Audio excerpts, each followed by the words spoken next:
test the AutoMARK machines. They're there in the precinct for a disabled person to vote. There are no audit laws in the election materials. The audit laws are with the, it would be in the clerk's office. So I don't. And if you look at, Madam Chair, if you will look at our petition for recount, the statute requires that AutoMARK machines be certified. When they're in the precinct, they're required to be certified, and the certification placed along with the machine, and it would have been in the transfer case. It's not there. We inquired about AutoMARKs at the beginning of this, and it's in our petition asking for all the certifications, and there isn't one. Would that be in procedures? That's not in law, is it? I've never heard it referenced in the law. Is that I think law? Yes. If you give me, go to the next one, I'll pull up the statute. The next one. And this means all AutoMARKs would be disallowed? Unless they're certified. I don't know. All AutoMARK votes weren't certified properly because of the certification. He's suggesting that if there's no certification in the ballot. I don't know what it means by certification. What happens is just like they do a testing of the AutoMARKs prior to the election to make sure that if a disabled person would use that machine to vote, that it will print the candidate's name as either puffed or spoken, however they vote that, and then they test it. It comes out. These machines are used in every election. Yes, there is an AutoMARK in the polling locations. And I think not an AV precinct, correct? They're not in AVs. No, they're just in the regular precincts. I think the statute requires that it be recorded. I'll call up the statute, Madam Chair, that speaks to it, and where it's supposed to be recorded at. Otherwise, testing it doesn't mean it's not recorded. I'll get it. The next exhibit is one the board passed on last time. Exhibit 122, AB 49, Mike Douglas.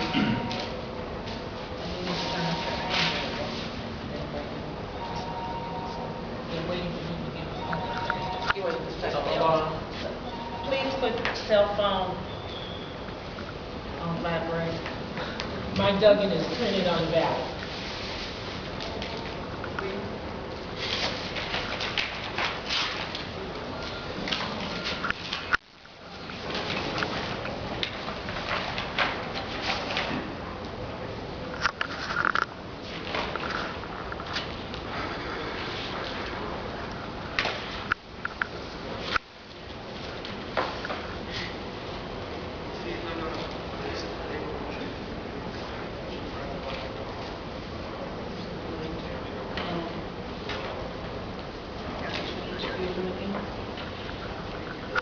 I think that's ours, I think.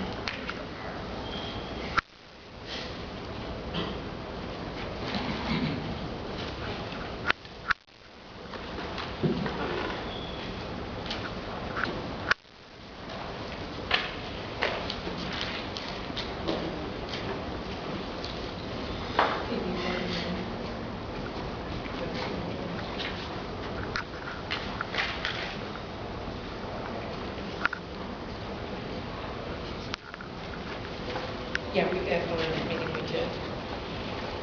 Okay, does anyone have any discussion on this particular issue? I speak to my challenge. The only thing I did just some additional research as to assisting of voters with ballots, and the federal law does provide for voters to be assisted when voting in the system AB, and an AB envelope is actually a place for anyone assisting to sign. So it is acceptable for someone to assist a voter. An AB ballot, I mean, we don't know who had the typewriter, who did the assisting. We have no idea. But May I speak to my challenge, Madam Chair? Which challenge? This is the one we're just doing now. Well, we're just wait Okay. one more minute until if any Sure. of the members have anything further. I just wanted everyone aware that federal law supersedes Michigan law on voter assistance.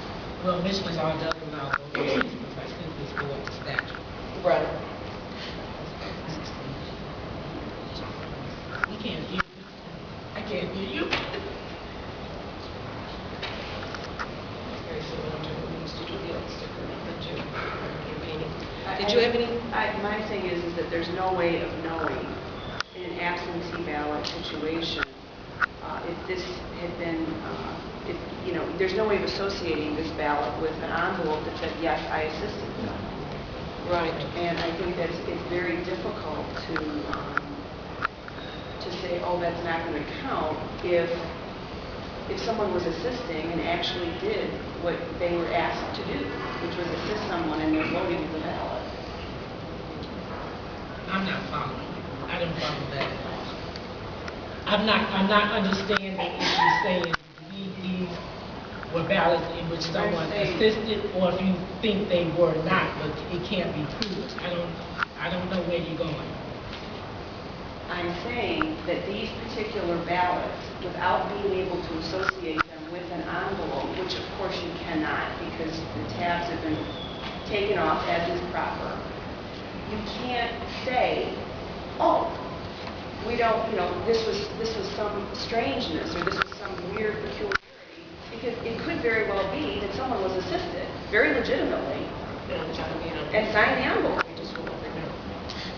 I understand this board's concern. I just like to share with this board my experience in, I think it was 2001, in E-course, where whiteout was found on ballots, and at the same time, that same argument was set forth that it would not be possible to associate that ballot with a person and determine who put on the whiteout.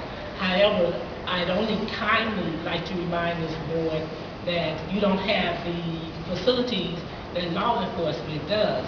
And in that instance, law enforcement was able, I don't know through fingerprints or through whatever forensic method, to determine who put the whiteout on the ballot, and 3 people were prosecuted.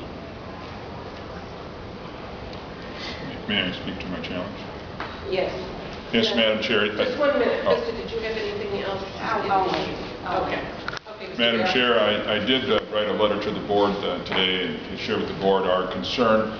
This is the same precinct at which we had 10 or 12 other ones, and the same writing, the same computer that generated it. Our allegations are based in fraud.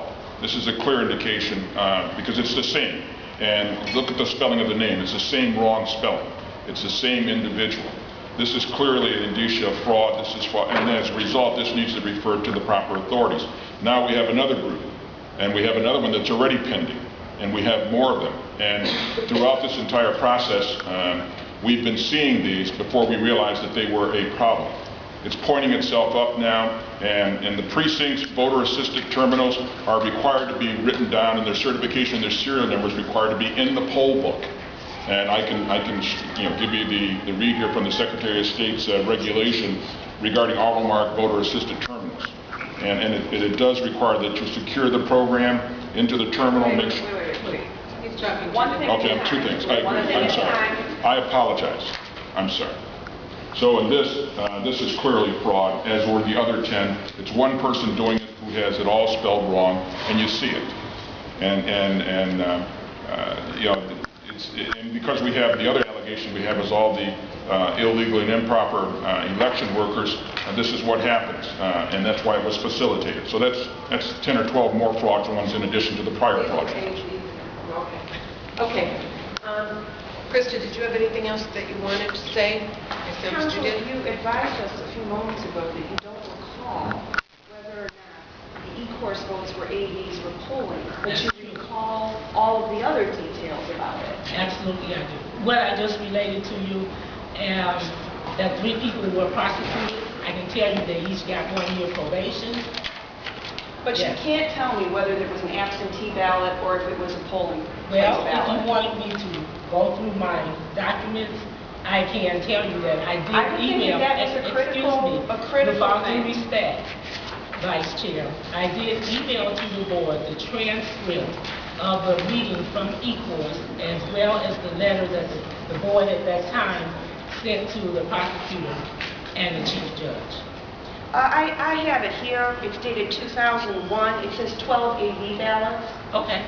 Okay, that's good to know. Thank you.